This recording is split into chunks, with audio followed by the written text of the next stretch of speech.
Hello, my name is Dr. Anthony Basil, and I'm here to talk about how to increase recruitment for students with underrepresented backgrounds.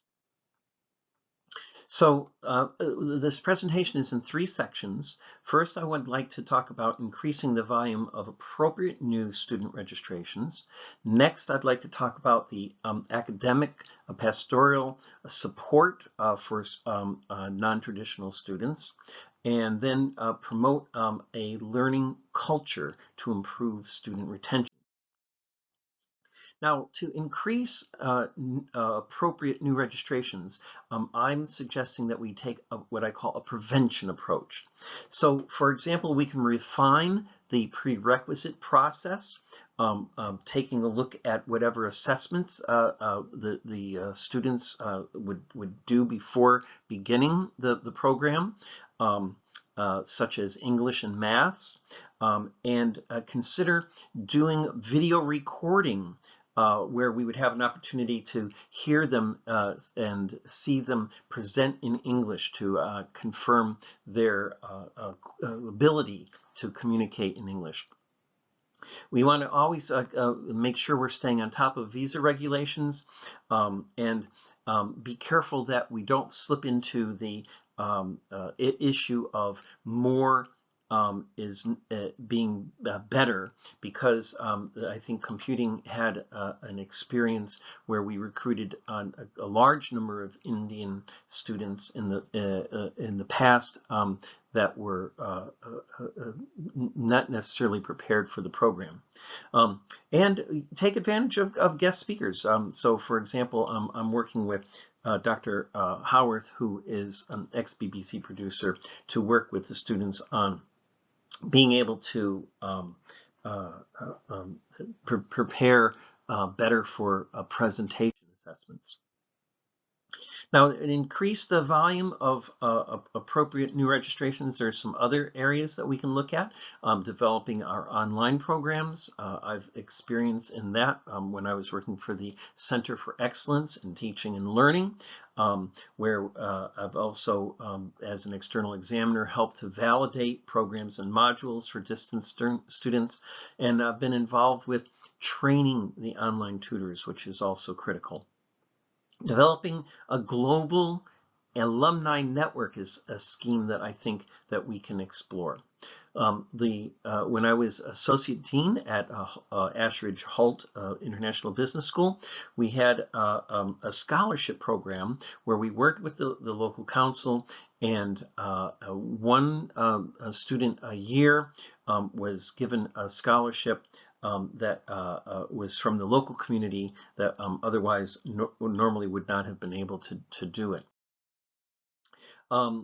Now, in terms of academic or pastoral support for these students, we can improve on our inductions. There's a number of kind of game-based and using augmented reality that I've done in the past to promote interactivity. Besides just on the application form having a tick box about any learning disabilities, making sure that we communicate with the tutors and identify the needs for any students that have learning disabilities. I'm a strong believer in developing this peer support network, and that can be done using our student representatives and ambassadors. And if we can identify at-risk students early enough, we are able to provide them with interventions to help. So a traffic light progression system is useful. Study partners and study groups is a critical element that I think we can develop. I'm using that in my modules, and it's quite successful for students that have English as a second language, and then to enhance that with the library resources that we have. Now, according to UniBuddy, website. There are a number of recruitment strategies. One is around the area of student-generated content, where the students help produce the learning resources. An example of that was when I was working at the University of Roehampton. We had the students actually make quiz questions and provide the correct solution and where they got the source of that information. Different events can be implemented where we might have like informal learning opportunities. And in other situations where, for example, I was head of the School of Computing at Regent's Higher Education College in London, we would have a monthly webinar series where we would have alumni and various guest speakers come in to promote informal learning. And one of the things that I think is important is about having a positive approach to reward students. So rather than if for example, their attendance is poor, sending a threatening email, saying you're not hitting the percentage that is expected for attendance, let's identify students that are doing exceptional jobs. So for example, if someone has 100% attendance, let's send them a certificate. Let's give them some recognition.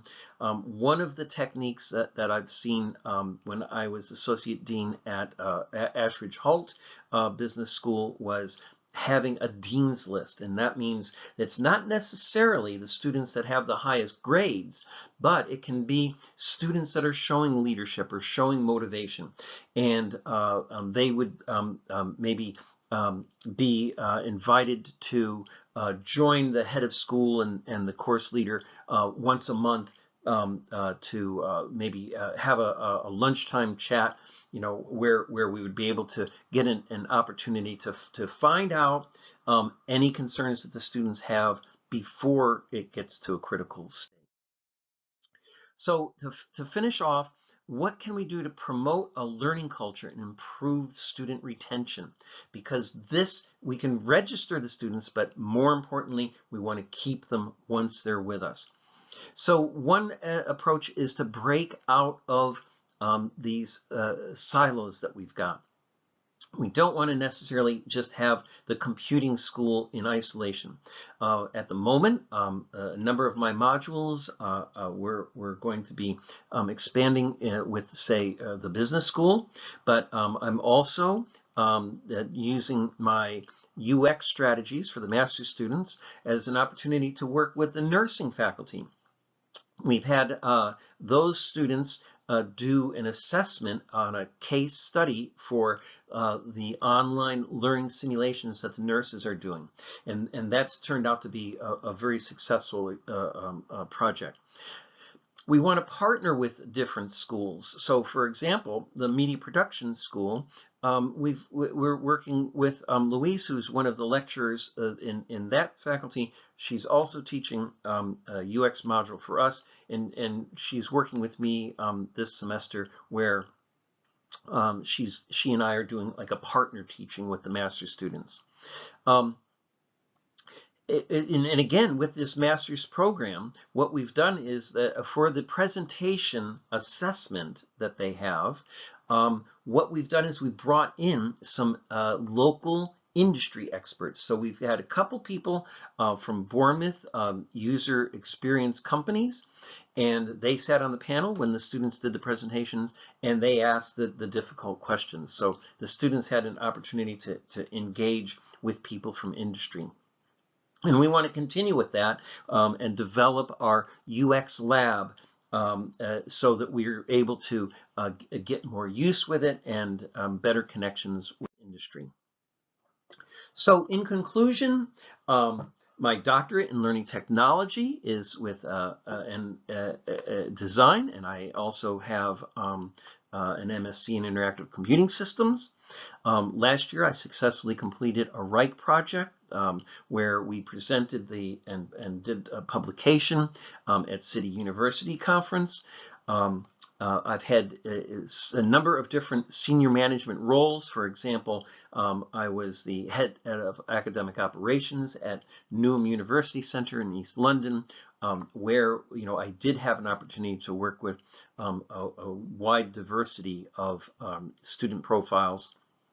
And in terms of learning assurance, when I was at Queen Mary University of London, I was involved there as a project manager to validate the modules and programs, and I've been external examiner for a number of different universities across the UK.